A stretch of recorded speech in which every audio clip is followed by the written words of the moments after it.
ఓం మహాగణాధిపతయే నమః. ఓం గురుభ్యో నమః. ఓం శ్రీమాత్రే నమః.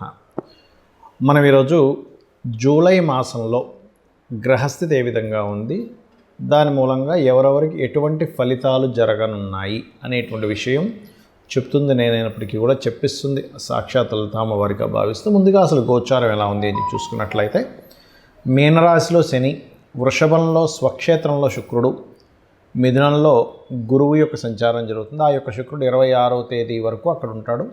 27వ తేదీ నుంచి గురువుతో శుక్రుడు కలుస్తాడు. అదేవిధంగా మనకి కర్కాటకంలో బుధుడు ఉన్నాడు.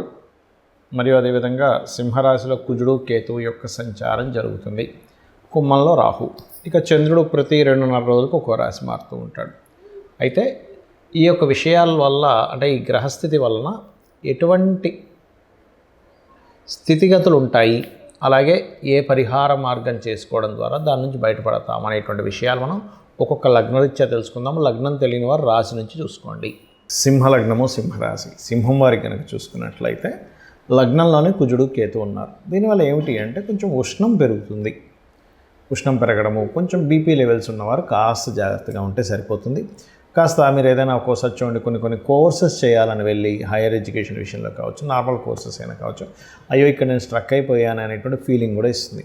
అయితే దీన్ని మీరు తగ్గించుకోవడం చాలా సింపుల్ టెక్నిక్ ఒకటి చెప్తాను, అది పాటించండి, సరిపోతుంది. ఉదయం నిద్ర లేచిన వెంటనే కూడా ఒక 10 నిమిషాలు, కనీసం 10 నిమిషాలు, లేదంటే నాకు చాలా హ్యాపీగా ఉంది ఇంకా ఎక్కువసేపు మెడిటేషన్ చేసుకుంటే అనుకుంటే 20 నిమిషాలు, అరగంట, గంట అయినా చేసుకోండి, ప్రాబ్లం లేదు. ఎంత ఎక్కువసేపు చేస్తే అంత ఎనర్జీ బాగుంటుంది. చక్కగా కూర్చొని కళ్ళు మూసుకొని ఓం మహాగణాధిపతయే నమః, ఓం స్కందాయ నమః, ఇది మనసులో అనుకుంటూ ఉండండి, బయటకు అనాల్సిన పర్లేదు.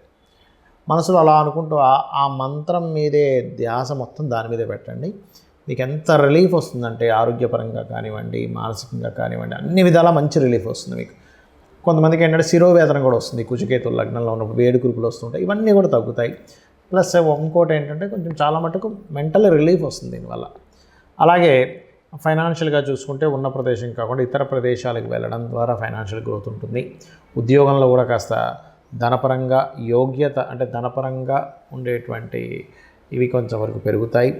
కాకపోతే ఇక్కడ ధనాధిపతి ఎవరైతే ఉన్నారో, ఈ ధనాధిపతి వేన్లో ఉన్నందుకు ఇందాక నేను చెప్పినట్టుగా ఏదైనా సర్వీసెస్ మూలంగా ధనం రావడము, వ్యాపారాల్లో బాగా కలిసి రావడం, లాభస్థానంలో గురువు ఉన్నందుకు, అలాగే కాస్త సంతానం కోసం కొంచెం ప్రయత్నం ఉంటుంది, ప్రయత్నం లాభం అవుతుంది, దానివల్ల ఎటువంటి సందేహం లేదు. అదేవిధంగా సిబ్లింగ్స్ ద్వారా కొంతవరకు మీకు సహాయ సహకారాలు లభించడం అనేటువంటి చూపిస్తుంది. కాకపోతే ఈ సప్తమాధిపతి ఎప్పుడైతే శని అష్టమంలో ఉన్నాడో, కొంచెం వివాహ సంబంధించిన విషయంలోని, లేదా మీరు ఏదైనా వ్యాపారం చేస్తూ పార్ట్నర్షిప్లో ఉన్నట్లయితే ఆ పార్ట్నర్స్ ద్వారా కొంతవరకు స్ట్రెస్ ఉండడము, ఇటువంటివి బలంగా చూపిస్తున్నాయి. కాబట్టి మీరు ఏం చేయండి, శని కుజ కేతు గ్రహాల దగ్గర దీపారాధన చేయండి. గోవులకి బెల్లము, క్యారెట్స్, గ్రాసం 3 కలిపి తినిపించండి.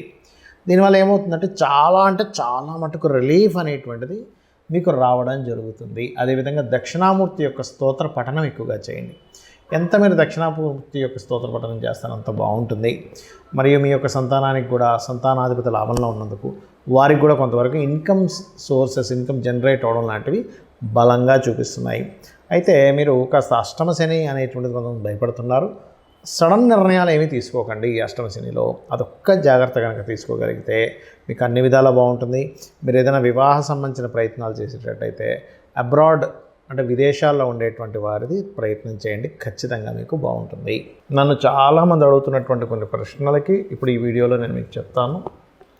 చాలామంది ఏంటంటే నన్ను అడుగుతున్నటువంటిది, అసలు ఒక జన్మజాతకం తీసుకున్నప్పుడు అందులో అస్సలు మహాదశ కానివ్వండి, యోగాలు కానివ్వండి సరిగ్గా లేక చాలా దారుణమైనటువంటి స్థితిలో ఉన్నప్పుడు కూడా మనం బయటపడవచ్చా అన్నది చాలామంది అడిగారు.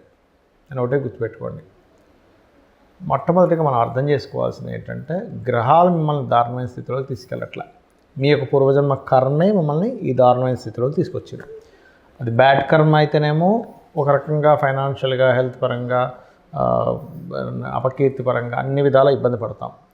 గుడ్ కర్మ ఉంటే అదే పరంగా మనిషి ఒక స్టేజ్కి వెళ్తాడు. అయితే మనం ఇక్కడ అర్థం చేసుకోవాల్సింది ఏంటంటే, కర్మ మనల్ని ఆ స్టేజ్కి తీసుకెళ్తుంది, కానీ ఆ కర్మ ప్రదాత అయినటువంటి ఆ యొక్క అమ్మవారు కానివ్వండి, స్వామివారు కానివ్వండి, పరమేశ్వరుడు అనుకోండి, మీరు పూజించేటువంటి ఏ దేవతా స్వరూపం అయినా కానీ, అది విష్ణువు, శివుడు, రుద్రుడు ఎవరైనా కానీ, వాళ్ళ చేతిలో వాళ్ళ యొక్క కనుసైకల్లో ఈ విశ్వం మొత్తం తిరుగుతూ ఉంటుంది, గుర్తుపెట్టుకోండి. అయితే మీరు ఎటువంటి గ్రహస్థితిలో జన్మించినా ఒకటి నిత్యము గనక దేవతారాధన చేయడము, జస్ట్ మీకు ఏ మహాదశ ఏ అంతర్దశ నడుస్తుందో దానికి సంబంధించిన దానం కనుక ఇవ్వగలిగితే ఇంకేం పెట్టుకోకండి, నేను భగవంతుడిని పట్టుకున్నాను, నాకు ఖచ్చితంగా మంచి జరుగుతుంది అనేటువంటి భావనలో ఉంటే 100% సెట్ అవుతుంది. ఇక రెండవ ప్రశ్న ఏంటంటే, కొంతమంది ఈ మధ్య నన్ను అడిగారు, ఏమండి ఇప్పుడు ఇవాళ రేపు ఎక్కువ సిజరన్స్ అవుతున్నాయి కదా, సిజరన్లో పుట్టినటువంటి వ్యక్తికి కూడా గ్రహాల యొక్క ప్రభావం పడుతుందా అని.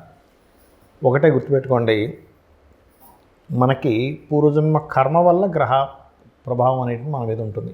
ఇప్పుడు సిజరన్లో పుట్టినంత మాత్రం ఆ వ్యక్తి జ్వరం లేకుండా లేదు, ఆ వ్యక్తికి అంటే సి సెక్షన్ చేసి బయటికి తీస్తారు న్యాచురల్గా కాకుండా, అదేవిధంగా ఆ వ్యక్తికి ఏ ఇబ్బందులు రాకుండా ఉండట్లేదు. ఎందుకంటే మంచి కర్మ లేదా మనం ఒక బ్యాడ్ కర్మ చేసామా, మంచి కర్మలు చేసుకున్నామా అనేది పూర్వజన్మ దీన్ని బట్టి ఉంటుంది. అయితే ఇక్కడ మరొక క్వశ్చన్ దీనికి అనుసంధానంగా ఏమడుగుతున్నారంటే, ఇప్పుడు మనం పెట్టినటువంటి ఒక ముహూర్తంలో పెట్టుకుంటాం. అంటే చాలామంది అడుగుతుంటారు, ఏమండి ఇలాగా న్యాచురల్ డెలివరీ అవ్వదు, సో మీరు ఎవరినైనా పురోహితుల్ని లేకపోతే ఆస్ట్రాలజర్ని కనుక్కొని ఫలానా 1 వీక్లో మీరు ఒక మంచి రోజు చూసుకొని చేసుకోండి, ఫలానా టైం అని చెప్తూ ఉన్నప్పుడు ఆస్ట్రాలజర్ని సర్వసాధారణంగా తల్లిదండ్రులు వాళ్ళు పడ్డ కష్టాలు కాకుండా వాళ్ళ పిల్లలైనా బాగుండాలనేటువంటి ఒక మంచి ఆలోచనతో వస్తారు. తద్వారా ఫలానా రోజు చేసుకోండి బాగుందని చెప్పడం జరుగుతుంది. అయితే ఇక్కడ ఏంటంటే క్వశ్చన్ ఏంటంటే, చాలామంది మరి అలాగ మనం ముహూర్తం పెట్టినప్పుడు ఆ వ్యక్తికి అన్ని కర్మలు పోతాయా ఒక మంచి ముహూర్తంలో పుట్టినప్పుడు అంటే, ఒకటే చెప్తానండి మీకు, మనం పెట్టడం కాదు అసలు అక్కడ ముహూర్తం.